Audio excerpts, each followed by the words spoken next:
Halo semuanya, perkenalkan nama saya Diana Manurung. Saya dari Manajemen Informatika dengan NIM 2505102049. Di sini saya akan membuat video untuk pertanggungjawaban praktik UAS semester 1. Nah, di sini tugas yang pertama kita diminta untuk mendownload 5 software. Saya akan menjelaskan bagaimana cara. Yang pertama itu saya akan menjelaskan bagaimana mendownload software tersebut di VirtualBox. Pertama, kamu harus mendownload uh, Windows. Terserah kamu mau Windows berapa. Saya memilih Windows 7. Nah, langkah pendownloadannya sangat mudah, yaitu buka Windows, terus klik New.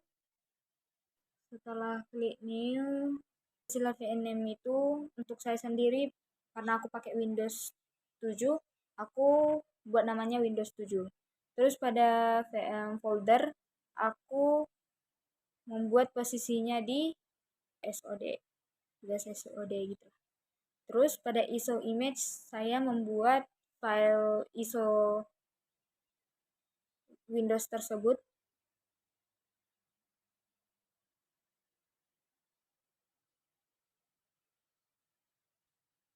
Terus selanjutnya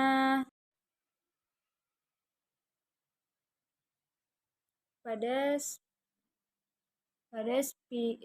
spesifiknya virtual hardware-nya itu saya atur jadi 4 GB aja. CPU-nya saya buat 2. Setelahnya kita ngerankan dengan klik start.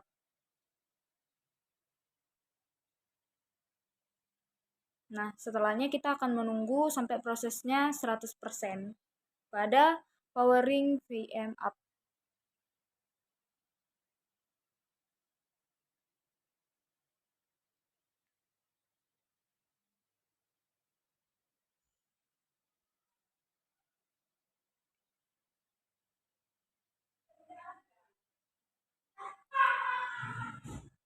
Kita menunggu starting Windows-nya.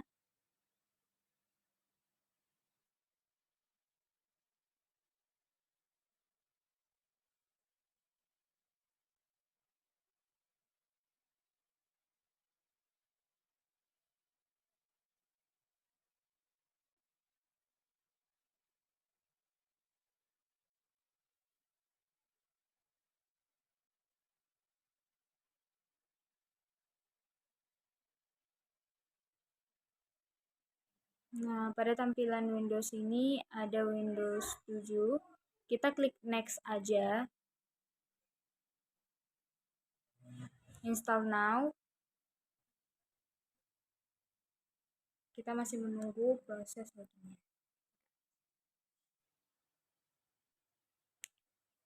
Checklist I accept. Terus kita klik next. Terus kita klik custom.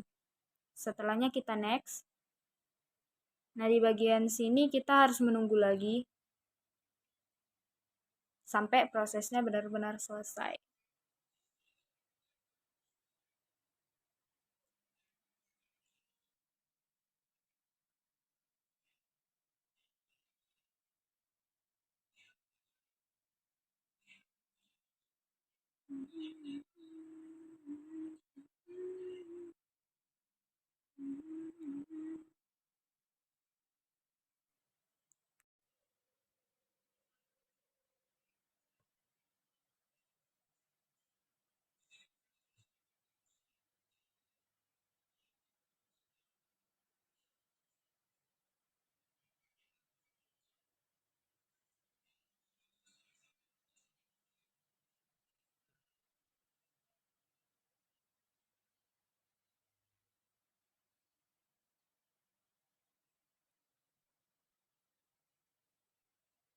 Saya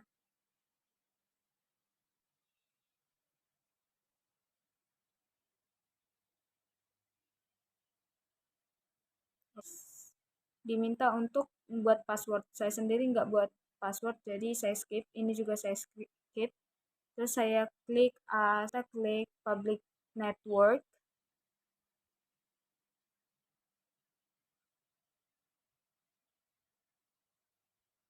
Ini lagi diproses juga.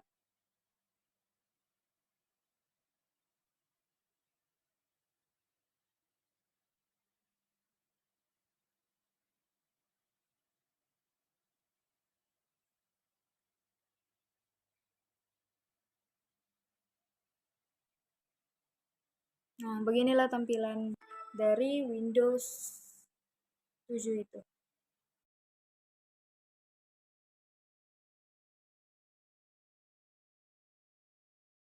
Terus yang selanjutnya saya akan membahas soal nomor 2, yaitu apa fungsi dari driver pada komputer. Pertama-tama saya akan menjelaskan apa itu driver. Jadi driver itu adalah perangkat lunak atau software yang mana dia berfungsi sebagai penghubung sistem operasi kayak Windows, terus Linux dan lain-lain dengan perangkat lunak, perangkat keras atau hardware kayak eh, printer, VGA, mouse, sound dan lain-lain. Tanpa driver, dia itu nggak tahu cara memakai hardware ini. Ibaratnya gini, hardware itu diibaratkan sebagai orang asing yang nggak kita kenal nih. Terus sistem operasinya diibaratkan sebagai kita. Dan drivernya itu diibaratkan sebagai penerjemah bahasanya. Jadi kalau misalnya kita mau ngobrol sama orang lain ini dengan bahasa yang berbeda, kan kalau langsung kita ngomong kayak gitu kan terjadi terjadi diskomunikasi. Nah, dengan adanya si driver ini sebagai penerjemah, kita jadi paham gitu eh, apa yang dimaksud oleh si hardware ini. Nah, jadi begitu teman-teman kalau untuk definisi dari driver komputer. Nah, ada 5 fungsi dari driver komputer ini. Yang pertama, mengaktifkan hardware. Tanpa driver, hardware nggak bisa terdeteksi dan nggak bisa dipakai sama sekali. Karena apa ya? Ya nggak bisa lah terdeteksi gitu. Terus yang kedua, sebagai penghubung OS dan hardware. Driver itu sebagai penerjemah yang memberikan perintah dari sistem operasi, biarlah kita mudah memahami hardware tersebut. Terus ada juga yang ketiga, mengoptimalkan kinerja seperti driver VGA, tampilan jadi lebih HD gitu. Terus gamenya lebih lancar. Terus bisalah diatur resolusinya sesuai dengan keinginan kita gitu. Terus yang keempat ada menjaga stabilitas sistem. Dengan driver yang sesuai bisa mencegah keeroran yang terjadi pada sistem komputer dan bisa juga mencegah crash atau blue screen sekalipun.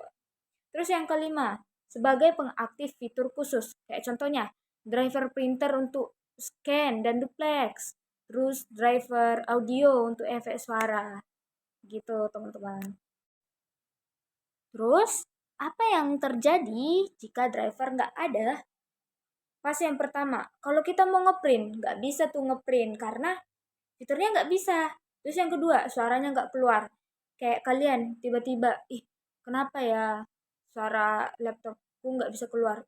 Nah, itu yang terjadi. Drivernya yang bermasalah itu. Terus yang ketiga, layarnya buram. Kalau layar laptop kalian buram, berarti yang bermasalah itu drivernya. Segera cek drivernya guys. Terus yang keempat, wifi-nya nggak muncul. Ada jaringan internet yang ada di bawah ini, itu nggak muncul. Terus kelima, hardware tidak terdeteksi. Terus, bagaimana cara mengecek apakah drivernya bermasalah atau enggak? Berikut penjelasannya. Start, komputer manajemen, device manager. Terus dalam sini di samping kanannya device manager ini kan ada beberapa fitur.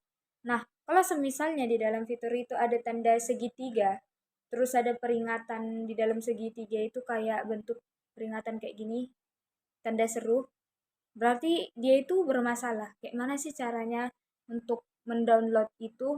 Caranya gampang guys, tinggal diklik, klik kanan, guys, klik kanan kayak ini contohnya. Nah, terus klik update driver. Nah, dengan update driver inilah bisa ke download lagi si software tersebut gitu guys.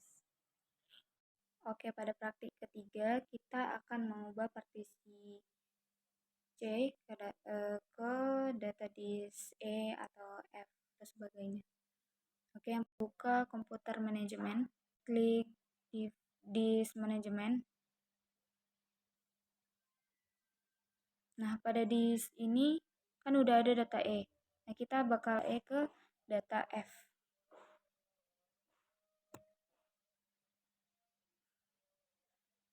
Kita akan ubah berapa penyimpanan dari data F tersebut. Nah,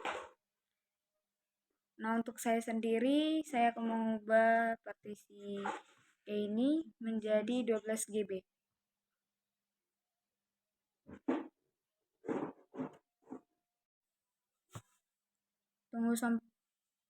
Tunggu sampai selesai dan klik pada partisi yang 31,25 GB ini. Klik kanan, terus klik next.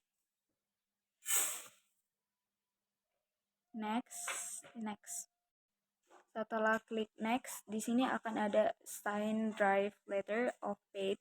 Nah, di sini kita disuruh untuk sendiri akan mengganti namanya menjadi data F.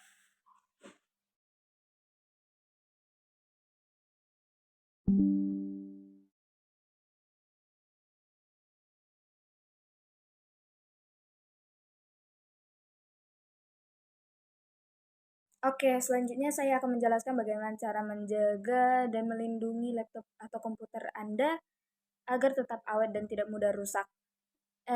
Biar bisa dilakukan untuk jangka yang panjang. Perawatan laptop memang sangatlah penting biar performa laptopnya atau komputernya lebih bagus gitu. Nah, yang pertama ada beberapa tips untuk menjaganya. Yang pertama itu selalu update sistem operasi. Nah, salah satu yang paling dasar itu kan kita harus mengupdate sistem operasi. Kenapa? Biar si laptopnya atau si komputernya dapat memperbaiki bug atau peningkatan keamanannya lebih tinggi gitu. Terus bisa juga meningkatkan performa. Kalau lah misalnya kita nggak mengupdate laptop kita bisa lambat. Terus komputer kita atau laptop kita menjadi tidak stabil dan mudah terkena virus atau malware. Terus yang kedua menggunakan antivirus dan menghindari software bajakan. Nah, adalah kita tahu lah kan kalau virus itu dapat menyebabkan data-data kita hilang. Terus sistem yang ada di komputer kita dapat error. Bahkan bisa juga mengakibatkan laptop kita nggak bisa digunakan sama sekali atau blue screen lah dia. Terus selain itu kalau kita menghindari software bajakan, kita tahu lah ya kan software bajakan itu software yang dimana softwarenya itu nggak secara resmi yang dibuat oleh oknum-oknum yang tidak bertanggung jawab ya guys. Nah, terus kalau untuk menggunakan antivirus saya rekomendasikan ada beberapa software, salah satunya itu software Smadaf. Terus yang ketiga itu menjaga suhu laptop agar tidak panas berlebihan. Pernah nggak sih kalian ngerasain bahwasannya laptop kalian itu mengalami panas atau biasa kita bilang overheat lah ya. Itu sebenarnya bisa mempercepat kerusakan komponen yang ada di dalam laptop kalian. Makanya oleh karena itu penting untuk menjaga suhu tetap stabil.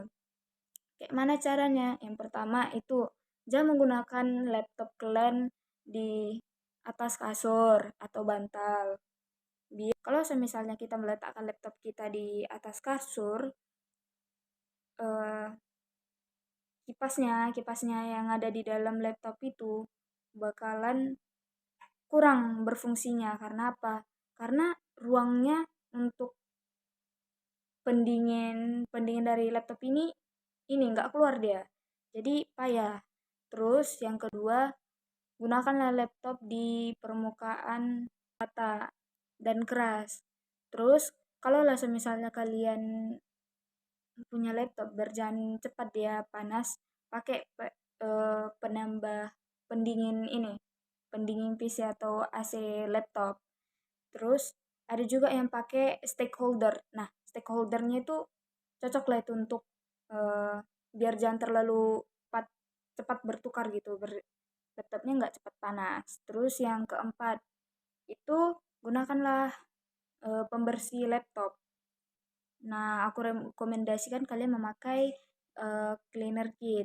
Jadi cleaner kit itu berisi kuas pembersih keyboard, biar kalau misalnya ada debu-debu bisa dibersihkan. Terus kain lap microbel sama cairan pembersih.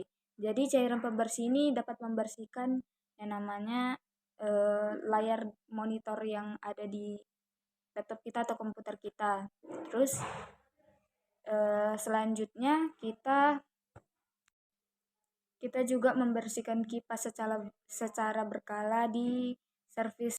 Nah, terus yang kelima itu kita menggunakan pengelolaan penyimpanan dengan baik. Kayak mana?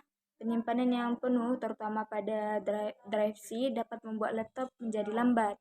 Jadi kalau misalnya drive C-nya digunakan dalam sistem operasi dan aplikasi yang penting kayak video, foto, dokumen atau sebaliknya disimpan di dalam data D atau data E seperti yang udah kita buat tadi di yang ketiga. Terus hapuslah file-file yang menurut kalian nggak penting. Biarlah misalnya penyimpanannya atau ruang penyimpanannya tetap terjaga gitu. Jadi yang penting-penting aja simpan. Nah, terus kemudian nomor 6 itu gunakan laptop sesuai kebutuhanmu.